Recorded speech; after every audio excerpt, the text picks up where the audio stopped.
Hi అండి, welcome to my channel భాగ్యలక్ష్యం పచ్చ.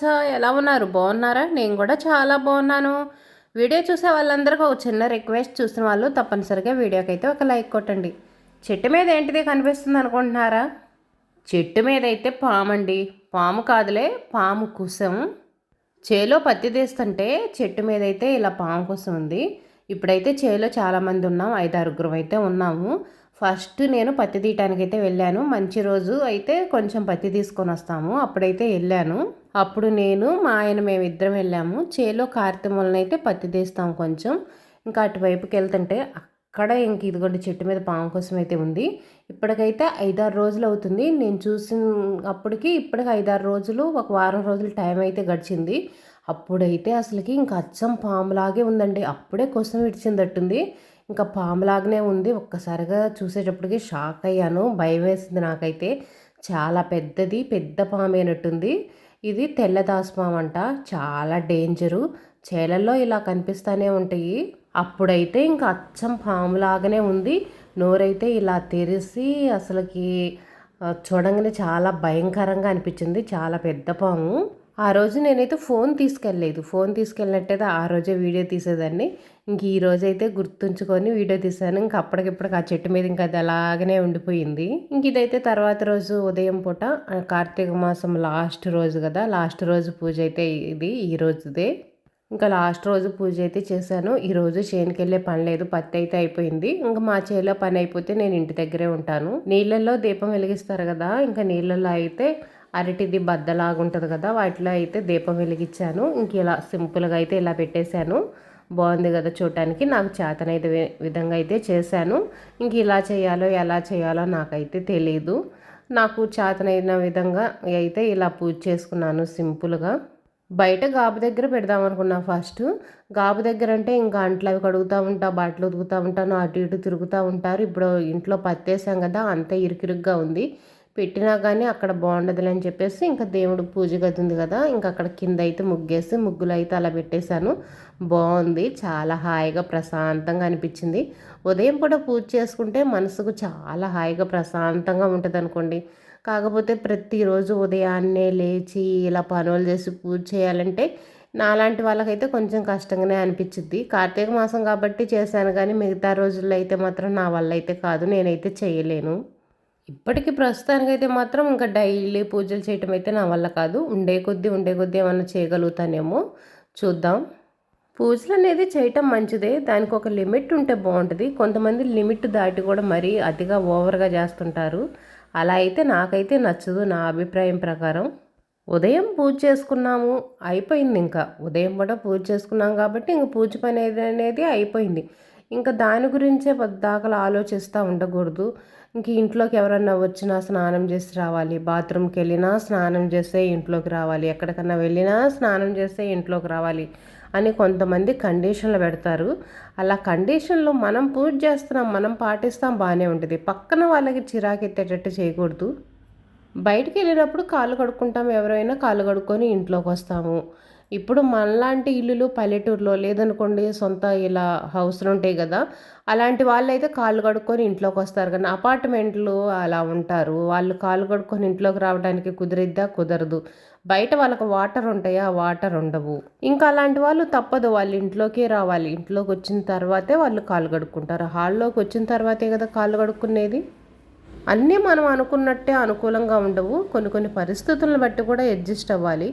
ఎక్కడికన్నా చావింటికి అలా వచ్చినప్పుడు మనం ఎవరైనా సరే స్నానం చేస్తే లోపలికి వస్తాము, అంతేగాని బాత్రూమ్కి వెళ్ళినా కానీ స్నానాలు చేస్తే ఇంట్లోకి రావాలి. పిల్లల్ని ఇబ్బంది పెడుతుంటారు, వాళ్ళు ఇబ్బంది పెడతారు, హస్బెండ్ ఉంటారు, వాళ్ళని ఇబ్బంది పెడతా ఉంటారు. మనకి ఇష్టం కాబట్టి మనం చేస్తాం, కానీ వాళ్ళని కూడా ఇబ్బంది పెట్టి చేయమంటే చాలా చిరాకు పడిపోతుంటారు. నాన్ వెజ్ తినకూడదంటారు, నాన్ వెజ్ ఇంట్లోకి రానివ్వరు. మీరు తినరు పర్వాలేదు, ఇంట్లో వాళ్ళని కూడా తిననివ్వరు కదా. వారంలో ఒక్కరోజు కనీసం ఆదివారం అయినా సరే నాన్ వెజ్ తినాలి కదా. ఆదివారం ఎటువంటి పూజలు చేయరు కదా. అసలు నాన్ వెజ్ అనేది ఇంట్లోకి రాకూడదంటారు, కోడిగుడ్డు తినకూడదంటారు. చాలామంది కొంతమంది ఉంటారు పూజలు బాగా చేస్తారు, కానీ నాన్ వెజ్ తింటారు, కోడిగుడ్లు తింటారు, వాళ్ళు తింటారు, ఇంట్లో వాళ్ళకు వండి పెడతా ఉంటారు.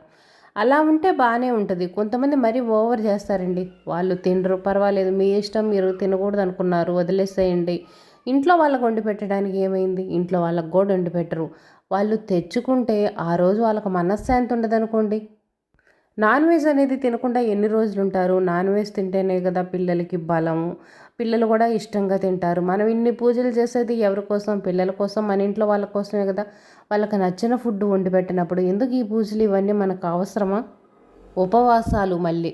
వారంలో కనీసం 4, 5 రోజులన్నా ఉపవాసం ఉంటారు. మంగళవారం అంటారు, గురువారం అంటారు, శుక్రవారం అంటారు, శనివారం అంటారు, సోమవారం అంటారు. ఒక్క ఆదివారం తప్పనిచ్చి ప్రతిరోజు ఉపవాసం ఉంటారు. వాళ్ళుండేది కాక ఇంట్లో వాళ్ళను కూడా పస్తు పెడతారు. వాళ్ళు సాయంత్రం పూట రైస్ తినరు. ఇంక ఇంట్లో వాళ్ళకి కూడా ఏం వండి పెడదాంలే అని వాళ్ళకి కూడా టిఫిన్ చేసి పెడతారు. వాళ్ళకేమో రైసు ఏదైనా కూరలతో తినాలని ఇష్టంగా ఉంటుంది. ఒక్కరోజా ఉపవాసం ఉండేది? వారంలో 4, 5 రోజులు ఉపవాసాలే ఉంటారు. వీళ్ళతో పాటు పిల్లలకు కూడా ఆ ఇడ్లీ, ఆ దోశలు పెడతారు. ఉదయం పూట ఎలాగో ఆ ఫుడ్డే తింటాము.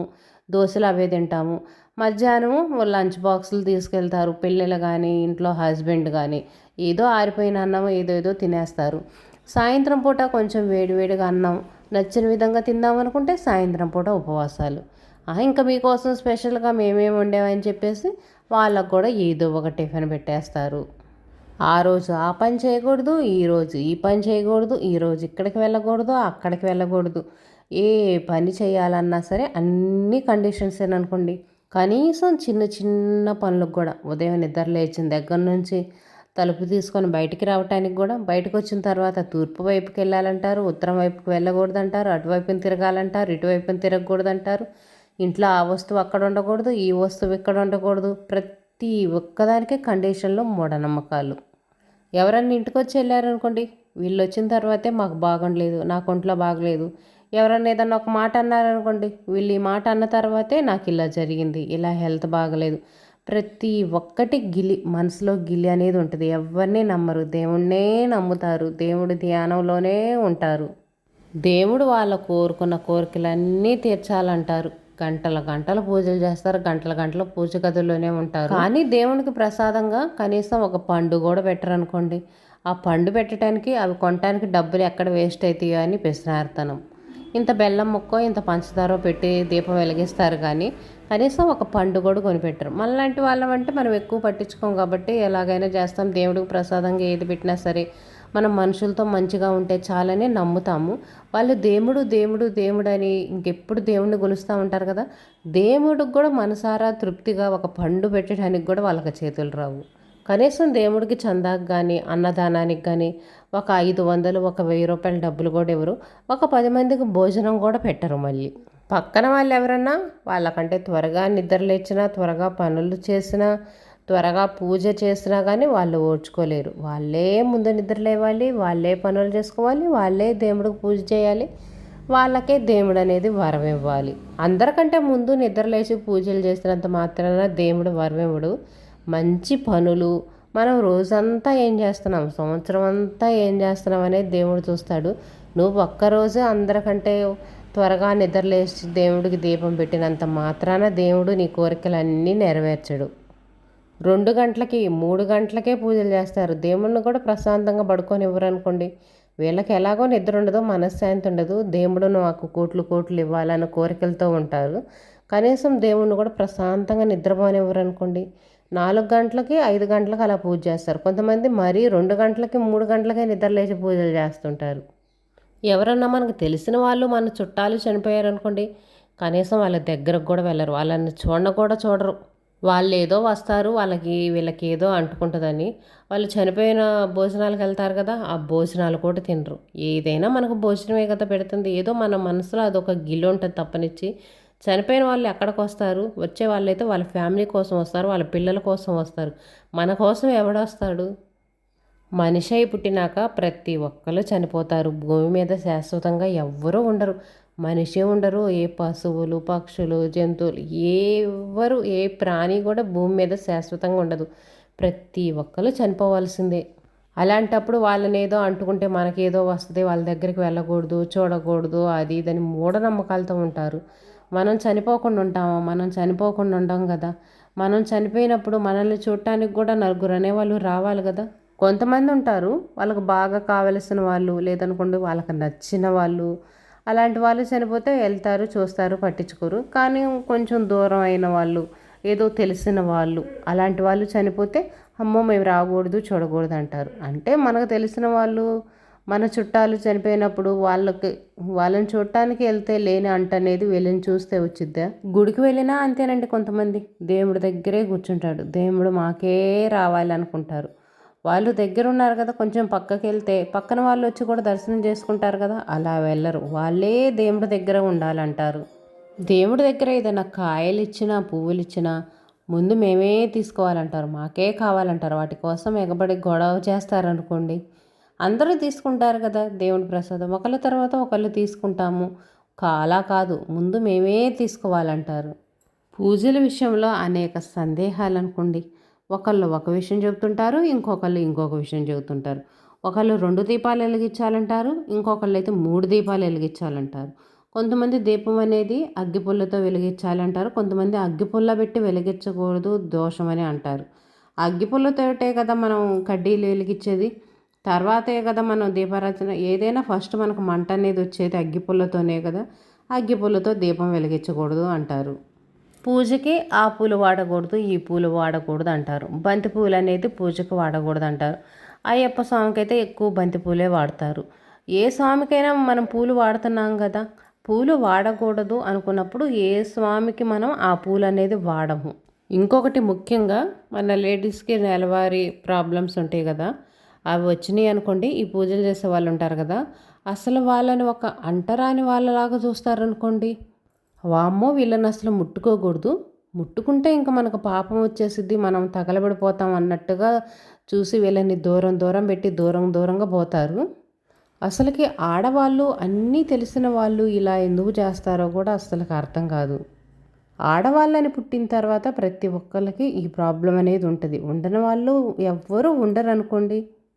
మన ఇంట్లో మనం ఉన్నప్పుడు ఈ ప్రాబ్లం వచ్చిందనుకోండి, మన ఇంట్లోనే మనం ఉంటాము, ఎక్కడికి వెళ్ళము, ఎవరిని తాకము, అన్నీ అందరికీ తెలుస్తూ ఉంటాయి. చెట్లు పూలు కూడా ఈ టైంలోనే కొయ్యాలి, ఈ టైంలోనే కొయ్యకూడదు అంటారు. ఏ టైంలో చెట్టుకు పూలు కోసుకుంటే ఏమైంది, అది కూడా ఒక మూఢనమ్మకం. రాత్రి టైంలో అలా చెట్ల దగ్గరికి వెళ్ళి పూలు కోస్తే ఏదైనా పుట్టుపురుగా ఉంటాయి, వాటి వల్ల ఇబ్బంది అయ్యిద్ది అని చెప్పేసి అట్లా కొయ్యకూడదు అంటారు. కానీ దానివల్ల వాళ్ళకేదో లక్ష్మీదేవి పోయిద్ది, వీళ్ళకేదో లక్ష్మీదేవి వచ్చిద్దని కాదు. పూజలు చేయొచ్చు, తప్పలేదు. కానీ అతి మూఢనమ్మకాలతో ఒకళ్ళని ఇబ్బంది పెట్టే విధంగా మాత్రం అస్సలు పూజలు చేయకూడదు. అలా చేసిన పూజలకి అస్సలు ఫలితం అనేది ఉండదు. కొంతమంది అయితే పూజల్లో పడి అసలు ఫ్యామిలీనే పట్టించుకోరు. అలా పట్టించుకోకపోవటం వల్ల మీ పూజలకు అసలు ఎటువంటి ఫలితమే ఉండదు. ఇదేనండి ఈరోజు వీడియో నచ్చిందా లేదా అనేది కామెంట్లో తప్పనిసరిగా చెప్పండి. వీడియో నచ్చితే ఒక లైక్ కొట్టండి.